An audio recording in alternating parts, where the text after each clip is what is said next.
परिवार कभी नहीं देता भाई।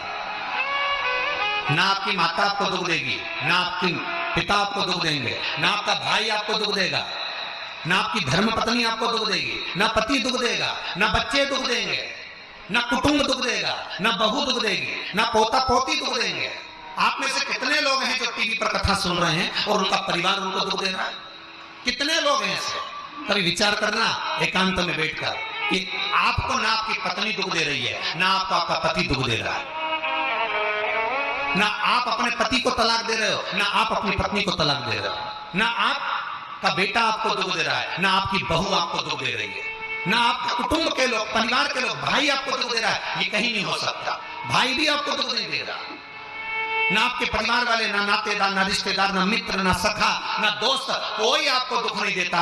ये शिव महापुराण की कथा कहती है हमको लगता है कि हमारे परिवार वाले दुख दे रहे हैं, हमको लगता है हमारी बहू हमें दुख दे रही है, हमें लगता है हमारी सास हमें दुख दे रही है, हमें लगता है हमारा पति हमको दुख दे रहा है, हमें लगता है हमारे कुटुंब वाले हमको दुख दे रहे हैं। और शिव महापुराण की विद्धेश्वर संहिता कहती है ये कोई आपको दुख नहीं देते, दुख आपका पूर्व का कर्म आपको देता है। ये जितने भी मिले हैं ना आपको, रिश्तेदार, नातेदार, कुटुंब, भाई, बंधु, सखा, पत्नी, पति, पोता, पोती, ये जितने लुटेरे मिले हैं, ये जितने अपशब्द कहने वाले मिले हैं, ये जितना ताने देने वाले मिले हैं, ये जितना गाली देने वाले मिले हैं, ये जितना उंगली उठाने वाले मिले हैं, ये कोई दूसरे नहीं, तुम्हारे पूर्व कर्म के कोई ना कोई पुराने ही होंगे जो तुम्हारे साथ जुड़कर तुम्हारी टांग खींचने के लिए सामने खड़े होंगे। ये कोई तुम्हारे होंगे।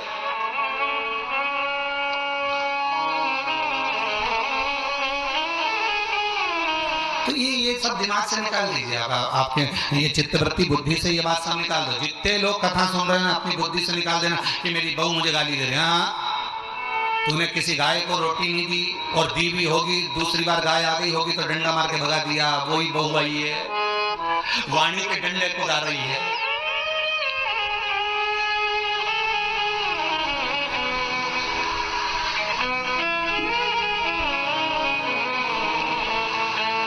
कोई बेटा अगर नहीं सेवा कर रहा, कोई बेटा नहीं पूछ रहा, समझ लेना पूर्व में हम हमारे बुजुर्ग कोई दादाजी होगा, कोई दादी जी होगी, कोई ससुर जी होगा, कोई जेठ जी होगा, हो सकता है किसी की हमने सेवा नहीं करी हो और वही बेटा बनकर आया, आज हमारी सेवा नहीं कर रहा।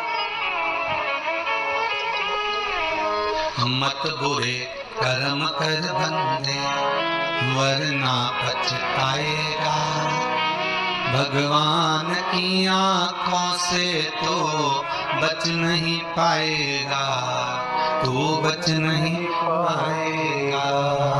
अरे ओ अज्ञानी मत करना दानी, बचना नहीं है।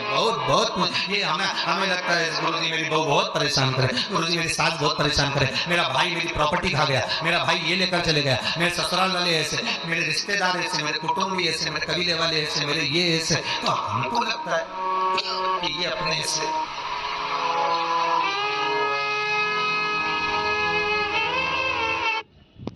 मतलब कि ये हमारे हिस्से हैं, हमारे को लूट रहे हैं, हमको ऐसा परेशान कर रहे हैं, हमको ऐसा कर रहे हैं, पर नहीं था।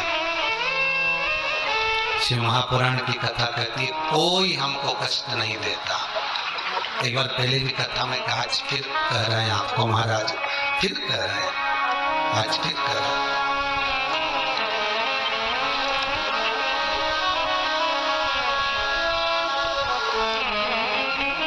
आपको फिर निवेदन कर रहे हैं, बीमार हुए देवास में, बीमार हुए भोपाल में, बीमार हुए सीहोर में, बीमार हुए कहीं, डॉक्टर को दिखाने जा रहे हैं इंदौर, डॉक्टर को दिखाने जा रहे हैं भोपाल, डॉक्टर को दिखाने जा रहे हैं देवास, मुंबई, पुणे, जहाँ तहाँ हम डॉक्टर को दिखाने के लिए जा रहे हैं। वहाँ हॉस्पिटल में हमने सुई लगवाई, इंजेक्शन लगवाया, वहीं से कहीं कुछ चीरा फाड़ी कर दी, ऑपरेशन कर दिया। जरा विचार करना, कभी एकांत में बैठ कर के रहते यहाँ थे, दवाई लेने पहुंचे वहाँ, इंजेक्शन वहाँ लगवाया, बताओ ऑपरेशन वहाँ करवाया।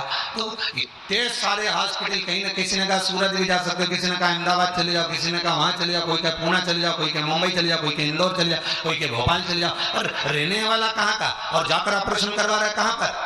विचार करिएगा। रहने वाला कहाँ का और इंजेक्शन लगवा रहा है कहाँ जाकर? जरा विचार करिएगा।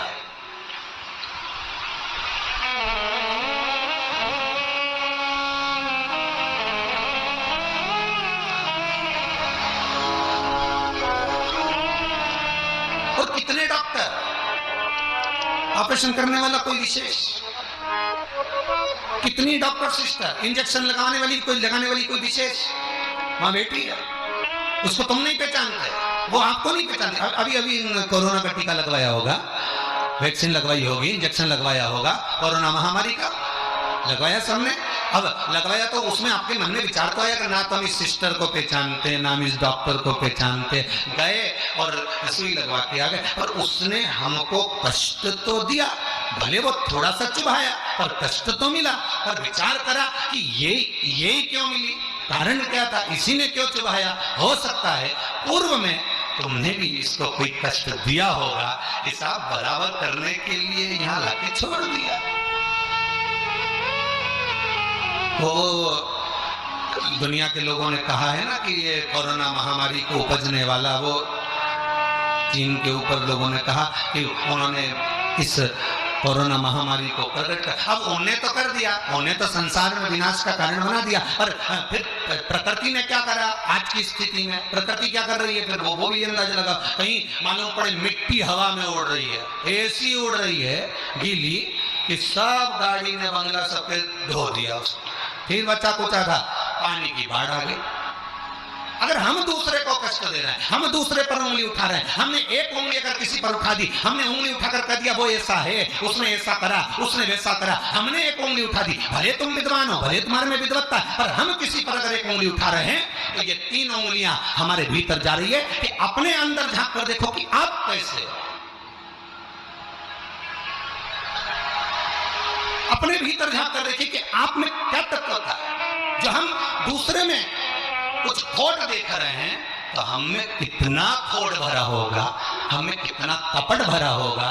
तभी तो सामने वाला कपटी नजर आ रहा है। जैसा चश्मा लगाओगे सामने वाला व्यक्ति वैसा ही तो दिखेगा। लाल कलर का लगाओगे तो लाल दिखेगा, काला लगाओगे तो काला दिखेगा, पीला लगाओगे तो पीला दिखेगा। नेत्रों में जो काम, अगर अहंकार है तो अहंकारी दिखेगा, लोभ है तो लोभी दिखेगा, वासनावान है तो वासनावान दिखेगा, तृष्णावान है तृष्णावान दिखेगा, चोर है चोर दिखेगा, कपटी है कपटी दिखेगा, बेईमान है बेईमान दिखेगा, अज्ञानी है अज्ञानी दिखेगा। आपकी दृष्टि जैसी होगी सामने वाली की सृष्टि वैसी ही नजर आएगी, सामने वाला व्यक्ति आपको वैसा ही दिखेगा। आपका चित्त अच्छा है, आपका मन अच्छा है, आपके दिल अच्छा है, आपके भाव अच्छे हैं, सामने वाला भी वैसा ही नजर आएगा। भगवान कृष्ण ने भेजा था दुर्योधन को अच्छा ढूंढने के लिए, एक अच्छा नहीं मिला। युधिष्ठिर को भेजा था पूरी पृथ्वी पर से कोई बुरा व्यक्ति ढूंढ कर लाओ, युधिष्ठिर को बुरा नहीं मिला, क्योंकि उसकी युधिष्ठिर की बुद्धि में, चित्त में ये भरा था, उनकी वृत्ति में ये भरा हुआ था कि बुरा कोई है ही नहीं, संसार में कुछ ना कुछ अच्छाई दिखी जाएगी।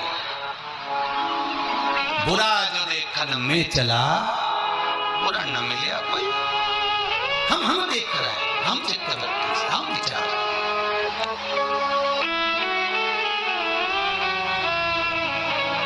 कौन ना बहू बुरी है, फिर निवेदन करूंगा, ना सास बुरी है, ना बेटा बुरा, ना बहू बुरी, ना ही ये पूरा संसार बुरा, सब अच्छे हैं।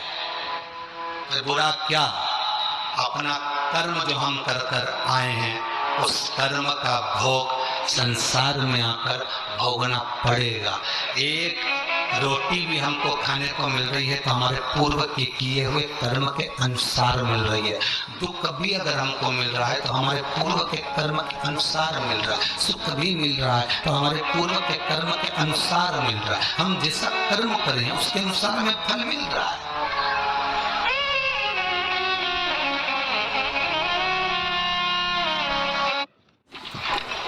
ये बारंबार कहा था कि मान मेरा कहना नहीं तो पछताएगा।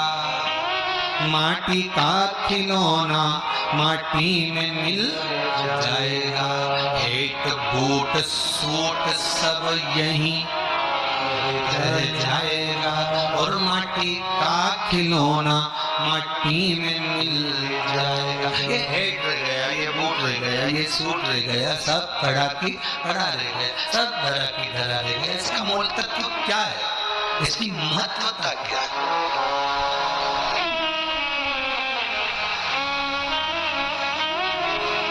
इसकी मूलता कुछ नहीं, इसकी मुख्यता कुछ नहीं, इसकी महत्वता कुछ नहीं।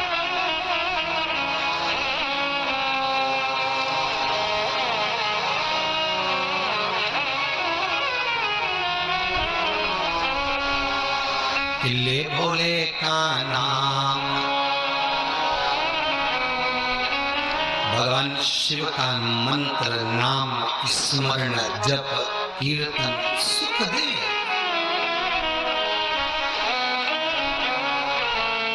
और उसको साधारण नहीं हो सकता, उसका आनंद बढ़ता चले जाता है।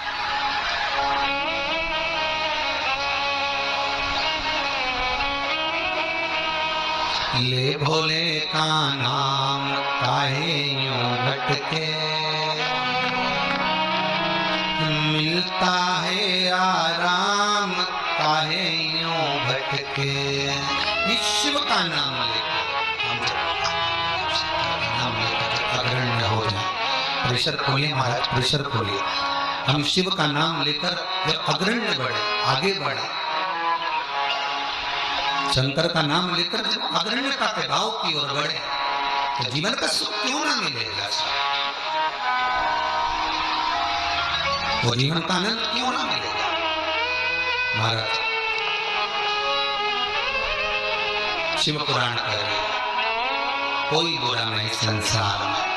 ये जितने नाते रिश्ते कुटुंब कबीले बनते चले जाते हैं, ये हमारे कर्म के अनुसार बनते चले जाते हैं। कर्म के अनुसार, ये कोई दूसरा बनाता नहीं। जैसा पूर्व में कर कर आए हो, वैसा आपके सामने आपका व्यवहार सामने वाले का प्राप्त होगा, वैसा व्यवहार प्राप्त होगा।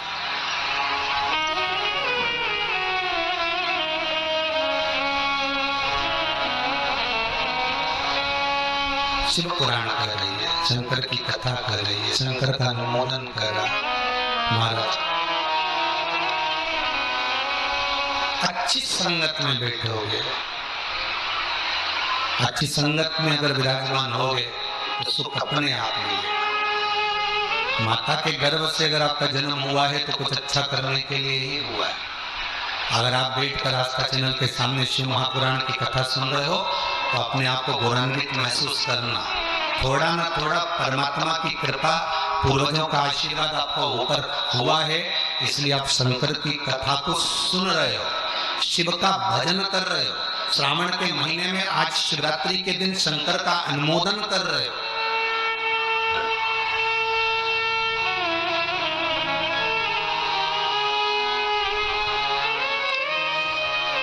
घर में 4 बहुएं होती हैं, 5 बहू होती है, 6 बहू होती है। सास 6 बहू को बोलती है कि जाओ पानी लेकर आओ, अरे बोलो जम के जरा, नहीं बोलती ना। सास किसी एक का नाम लेगी, ए बेटा, ए लाली, एक बहू का नाम ले और उसको पुकारेगी और पुकार कर कहेगी जरा मेरे लिए 1 गिलास पानी ला दे बेटा। बहू जाएगी, पानी ला कर देगी। अब सास ने वो 3 को क्यों नहीं बुलाया रे? अरे बोलो तो जन क्या, वो 3 से क्या सास की दुश्मनी थी? नहीं, वो भी रोज मिलती, वो भी रोज प्रणाम करती, वो भी रोज नमन करती है, वो भी रोज ना रोज सास के पास जाकर बैठती है, वो भी सास उनको भी साड़ी देती है और सास उसको भी साड़ी देती है, सास उसको भी रकम देती है, उनको भी। और एक को बुलाया आवाज लगाकर, ए बेटा, ए लाली, ए बहू, जरा इधर आ। और जिसका नाम लेकर बुलाया वो दौड़ कर आई और लाकर पानी दे दिया। पर सास इसी को क्यों बुलाती है?